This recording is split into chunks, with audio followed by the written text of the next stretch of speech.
তোমরা যারা নারী দেখো, ছবি দেখো, মোবাইলে অস্থির দৃশ্য দেখো, রাতভর দিনভর যারা উলঙ্গ ছবি দেখো, এই নাফরমান, কাকে দেখো?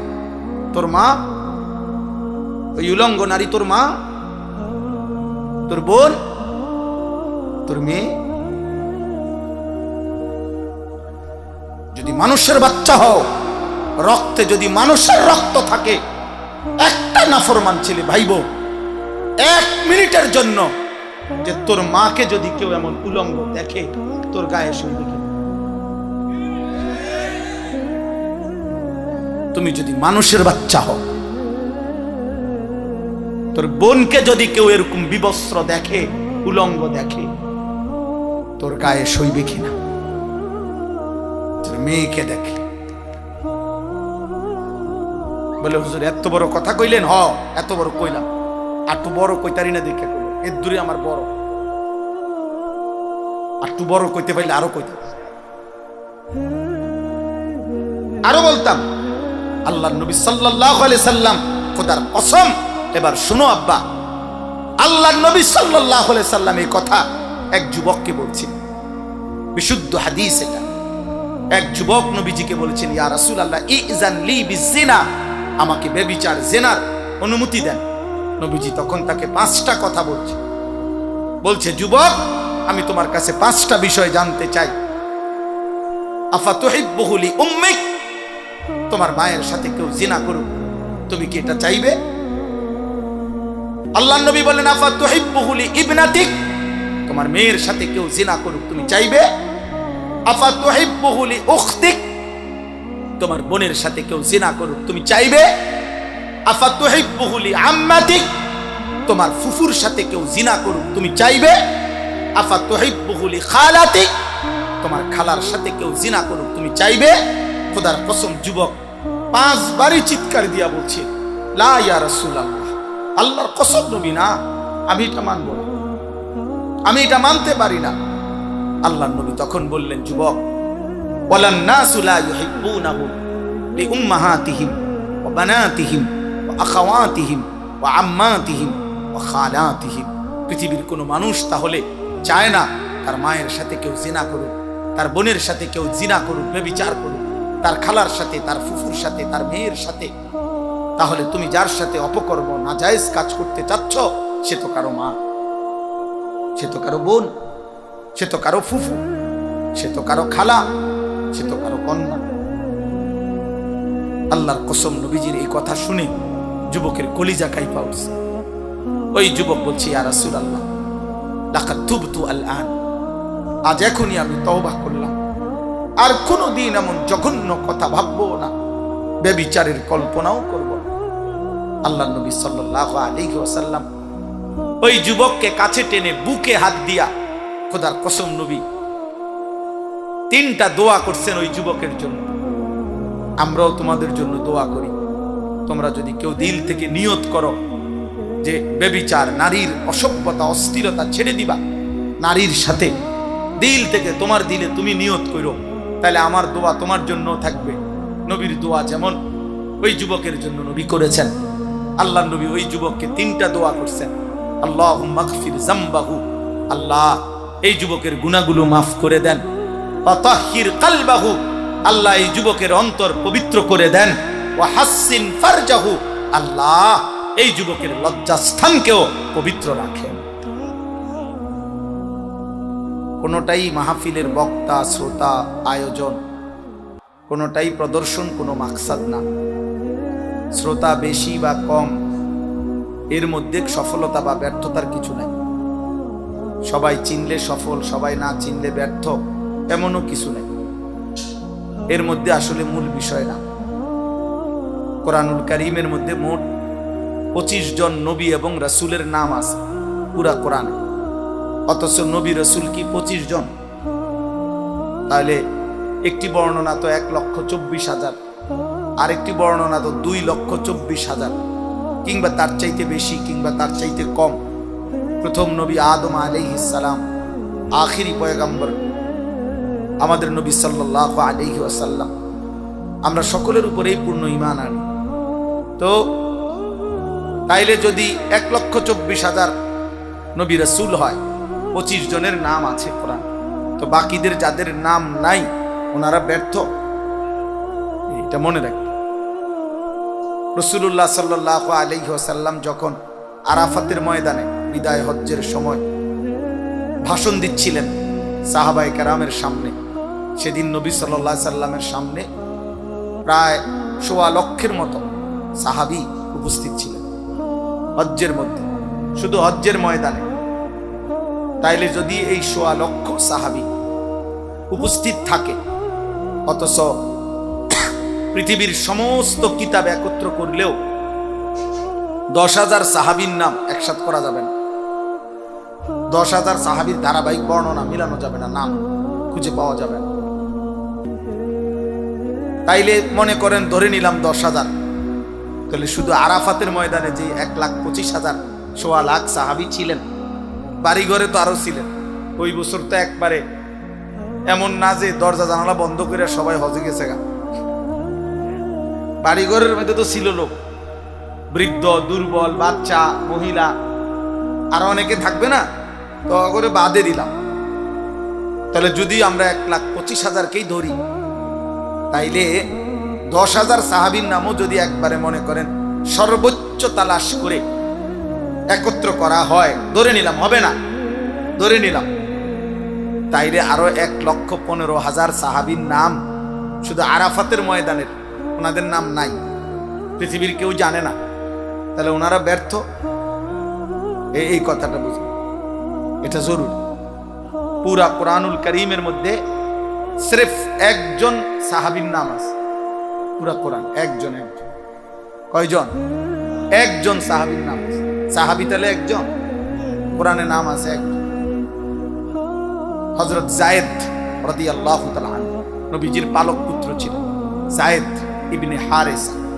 ফালাম্মা কাদা যায়েদুম মিনহা ওয়াতারা, সূরা আহজাবের মধ্যে ওনার নাম আছে।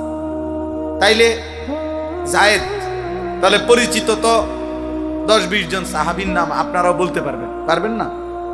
তাইলে কোরআনুল কারীমের মধ্যে তো আর কারো নাম নাই, তো ওনারা সবাই ব্যর্থ।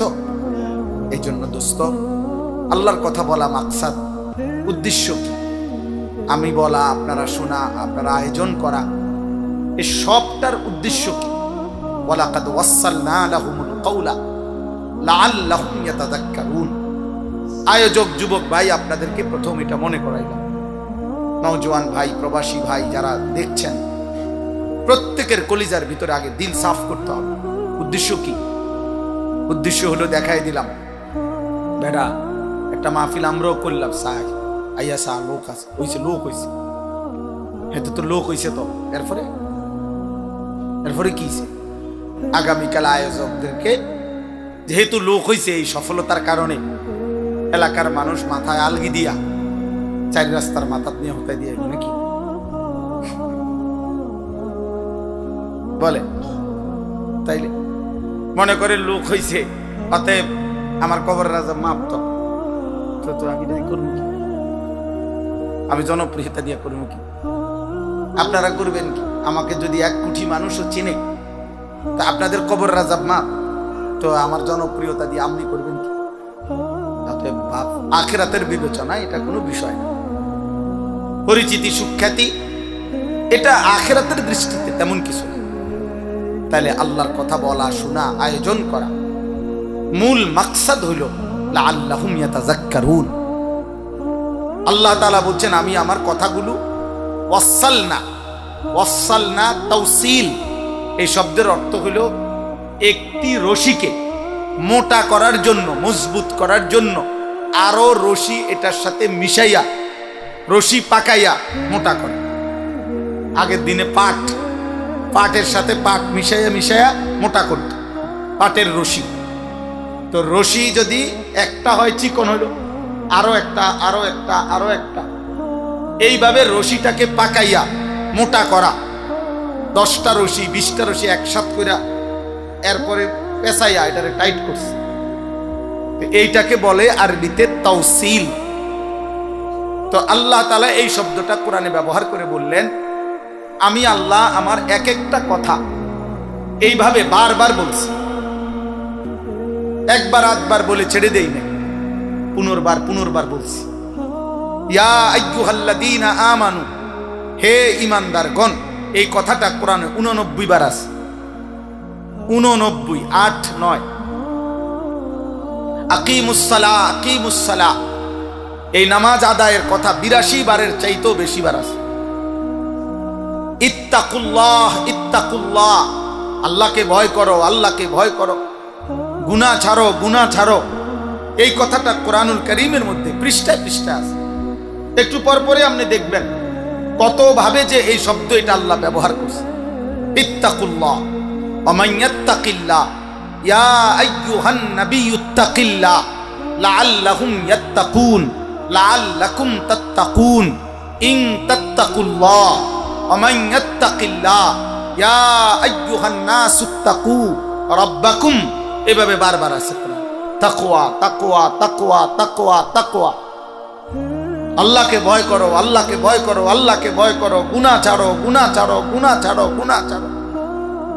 দুনিয়াবাসী এটা বুঝে, মানুষের বিবেকেও এটা বলে যে বেটা তোর মা তোকে সেই কখন থেকে ডাকতেছে, এই পর্যন্ত না হয় তো তোরে 50 বার ডাকছে।